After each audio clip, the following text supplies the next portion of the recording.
আজকে বানিয়েছি ফুলকো ফুলকো নরম তুলতুলে পুরি আর পুরির সাথে ঝাল ঝাল আলুর দম।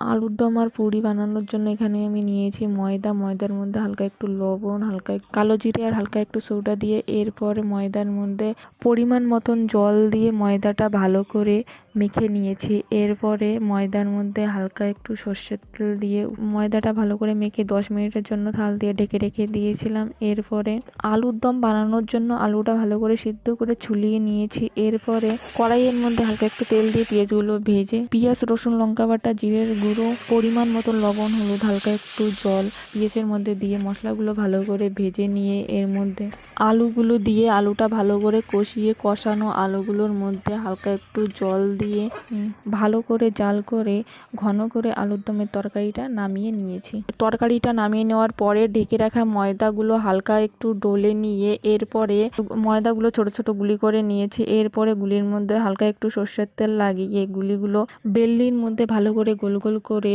পুরিগুলো বেলে নিয়েছি। এরপরে পুরিগুলো গরম তেলের মধ্যে দিয়ে ভালো করে উল্টিয়ে পাল্টিয়ে লাল লাল করে ভেজে পুরিগুলো নামিয়ে নিয়েছি। আমার পুরি আর আলুর দমের রেসিপিটা ভালো লেগে থাকলে লাইক, শেয়ার অ্যান্ড সাবস্ক্রাইব করে দিতে ভুলো না কিন্তু।